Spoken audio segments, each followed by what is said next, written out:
human ingenuity. India and UNESCO hold this vision in common. And I thank you once again, Mr. Prime Minister, for coming to this House to share it with us. In this spirit, I'm honored to give the floor, to invite the Prime Minister to this podium to share his vision. Thank you.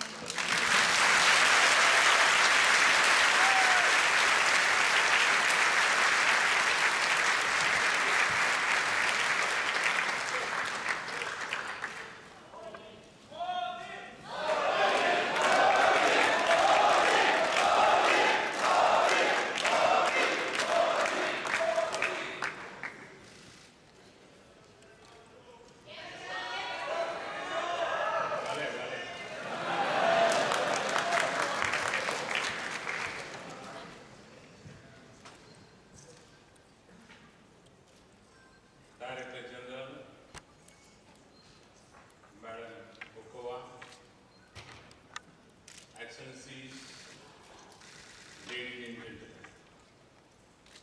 I'm truly honored to address Unesco. I feel especially privileged to visit this great institution in its 70th anniversary year. This milestone reminds us of a fundamental achievement of our age for the first time in human history.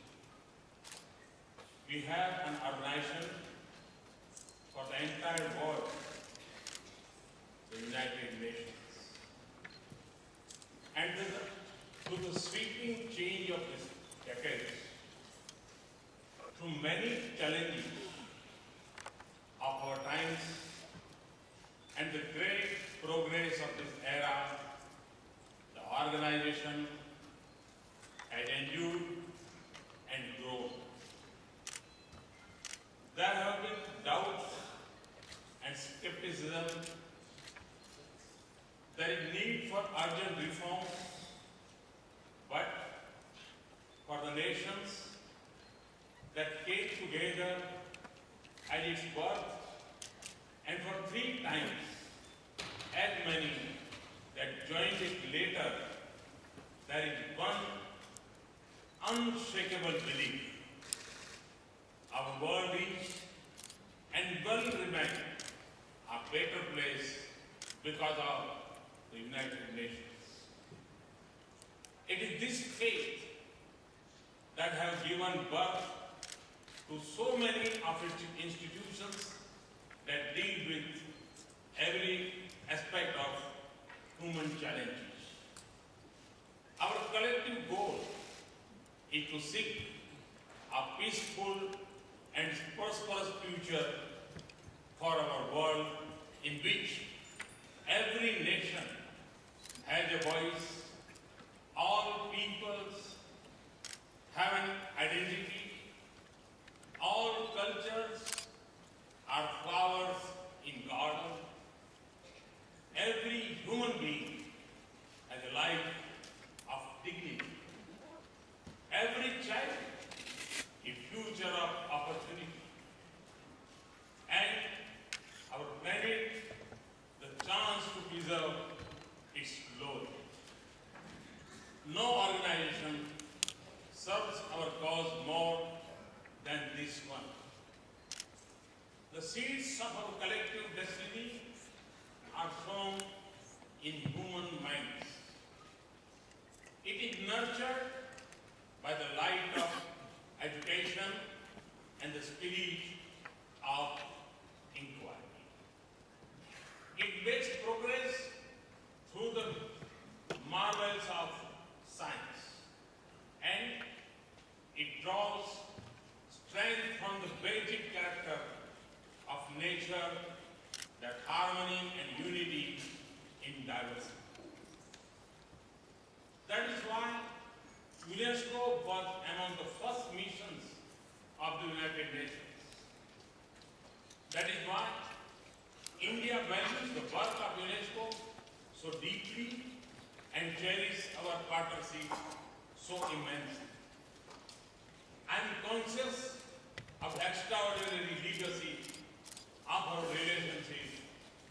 from the time of Unesco's birth.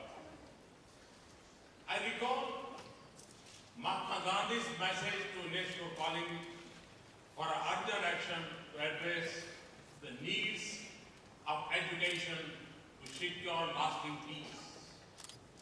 And the leadership of Dr. Radhakrishnan later became our president in the yearly of this institution. We are grateful for UNESCO's support for education and science in India and for preservation of our cultural heritage. Equally, we are privileged to have worked with UNESCO in support of its mission around the world. For in the challenge India faces and the dreams that the Indians seek, our approach mirrors the ideals of UNESCO. We have built a modern state in an ancient land with timeless tradition of openness and coexistence, and a society of extraordinary diversity.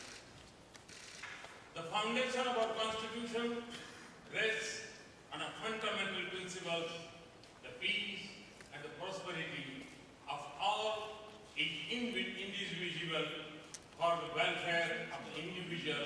The strength of the nation is determined by the joint hands of every citizen, and real progress is measured through empowerment of the weakest. This has been our creed since we assumed office nearly a year ago. And we shall urge for our progress not just by the cold statistics of growth, but by the warm glow of belief and hope on a human basis. For me, it means many things. We will defend and protect the right and liberty of every citizen. We will ensure that every citizen of every faith, culture and creed has an equal place in our society, belief in her future and the confidence to pursue. Education always had a special place in our training. As our ancient saints, it is Vaye Kute Bharatati Eva Nityam Vidya Dhanam Sarva Pradhanam. The wealth that increases by giving. The wealth is knowledge and is supreme of all possessions. We have launched the most ambitious program to provide skills to our youth and education for every child in the remotest villages. Our progress will remain in mirage unless women no longer suffer from daily fear or barriers to opportunity, and when they are no longer victims of exclusion and prejudice. And this change must begin with the girl child. So the program to educate and support the girl child in India is one that is closest to my heart. We will ensure that they can go to school and also that they can attend in safety and dignity. Today, the digital age has created opportunities beyond imagination, but digital divide can expand disparities. On the other hand, digital connectivity and smartphones have created a revolution of possibilities to educate, deliver service, and extend development. This is the most exciting change in our era. Our digital India will create a participative, transparent, and a responsive government connected to the citizens. And we have launched a digital literacy mission to connect each of our 600,000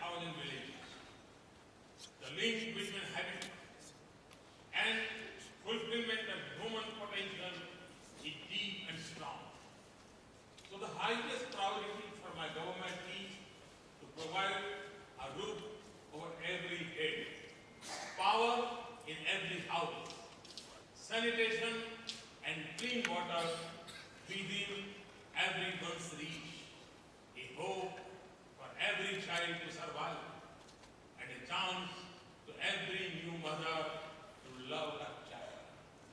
It also means clean rivers, air that we can breathe, and forests filled with the sound of birds. To achieve these goals, we need not just policies and resources, but even more the power of science.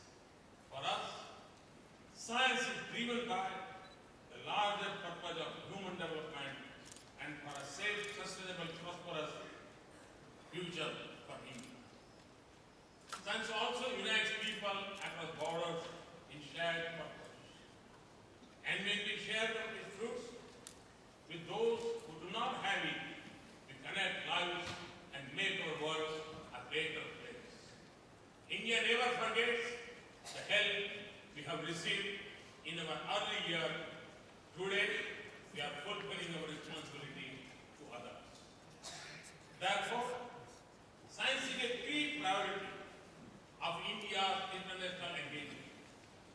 Culture is a sublime expression of people and the foundation of a society.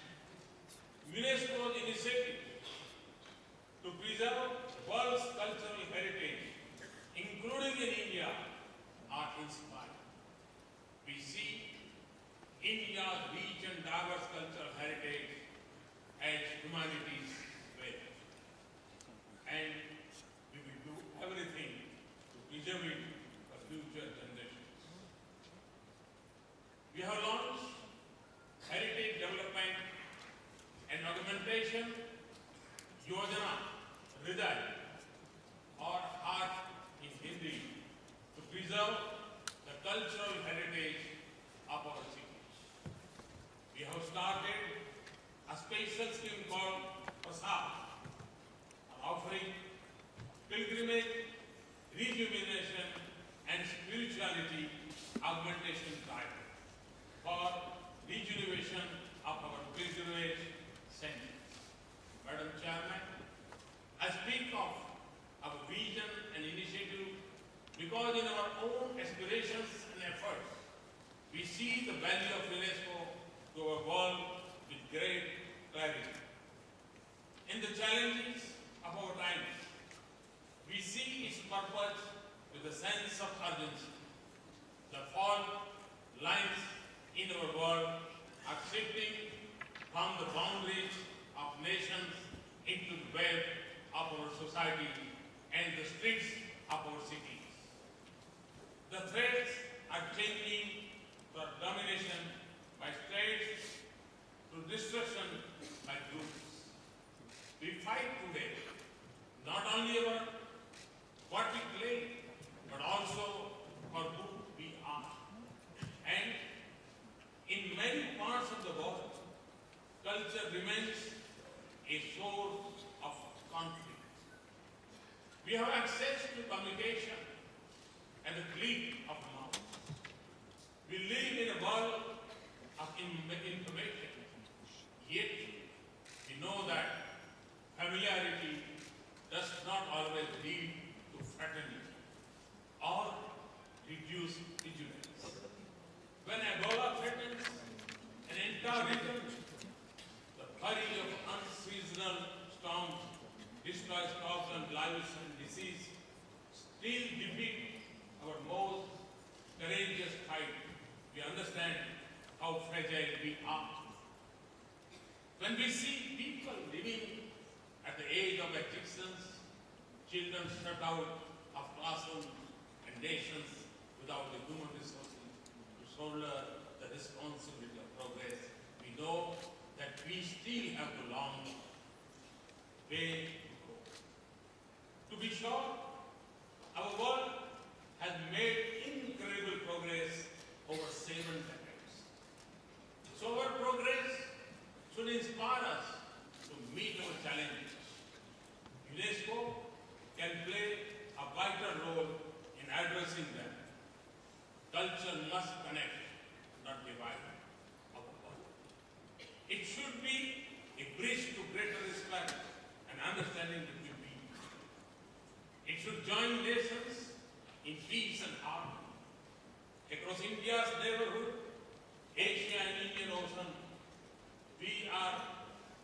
embracing our cultural connections to form a closer bond of friendship in this dynamic region. We must come deep into our cultures, traditions, and religions to overcome the rising tide of extremism, violence, and divisions across the world. We must intensify exchanges between the youth of the world to sow the seeds of a more peaceful world. Cultures also hold great wealth of traditional knowledge. Societies across the world have evolved them to wisdom gathered over the ages, and they hold the secret to economic efficiency and environment-friendly solution to many of our problems. But today, they are at risk of existence in our globalized world. So we must here make more effort to revive, preserve, and nurture traditional knowledge. This will also redefine a fundamental truth about human civilization as our cultures are diverse, knowledge has many sources. In doing so, we will give ourselves a greater chance to meet our challenges. We must do more to harness science for human welfare in some of the most vulnerable parts of the world, especially for health and food security. Climate change is a pressing global challenge, and it calls for a collective human action and a comprehensive response. We must draw upon our entire wealth of wisdom, the strength of every institution, all possibilities of innovation, and the power of science. In India, faith and nature have had a deep link since ancient times. For us, the only path of prosperity is the sustainable one. We make this choice with the natural instinct of our culture and tradition. But we also do this with a commitment to our future. We have, for example, set a target of adding 175,000 megawatt of clean renewable energy in the next 7 years. Small one.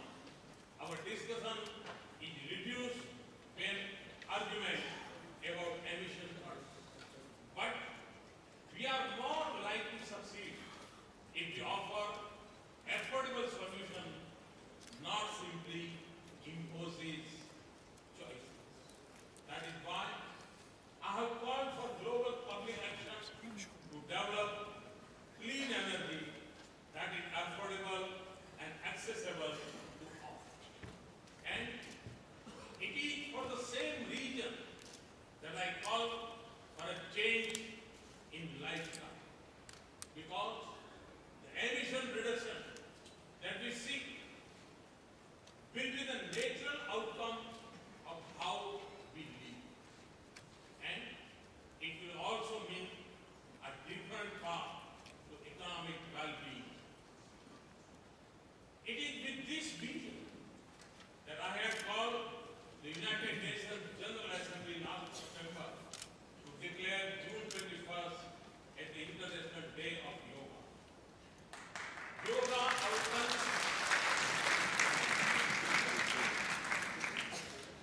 awakens a sense of oneness and harmony with self, society, and nature.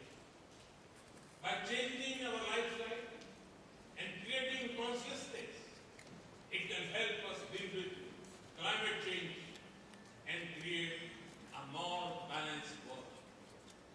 Last December, the UNGA adopted it with a record co-sponsorship in a record time. It was not just an act of friendship for India. It reflected our collective ability to go beyond our familiar boundaries in search for solutions to common challenges.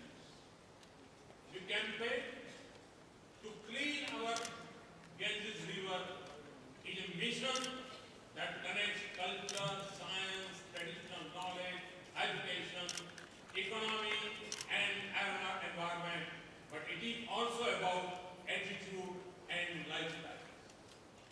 Madam Chairperson, outside this hall, I paid respect to the statue of a great Indian philosopher and said, Sri Aurobindo. There is much that we can learn from his human and spirituality. From his belief in the unity of individual consciousness to the world outside, the enlightened purpose of education, the service of science, and the unity of world founded on national freedom, diversity of civilizations, and autonomy of culture. It is a guiding spirit for the purpose of this institution, the defense of peace and the mind of man. The 70th anniversary is a moment to celebrate our remarkable journey so far. It is also a time to look ahead with wisdom that has come with time and experience.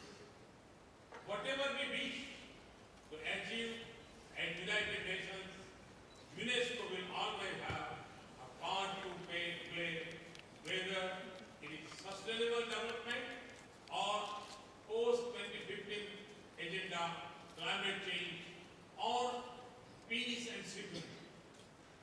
UNESCO's responsibility to our future have become bigger, and so our resolve must be strong.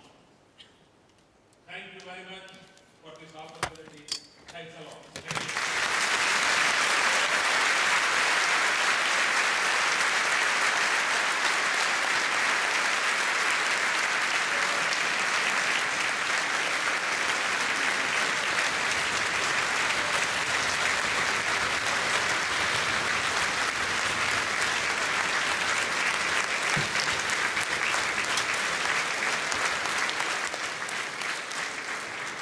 As the Prime Minister mentioned, the United Nations General Assembly adopted only a few months ago a resolution establishing the International Day of Yoga to be observed on 21 June each year. To support the cause of the International Day of Yoga, the Indian company Tech Mahindra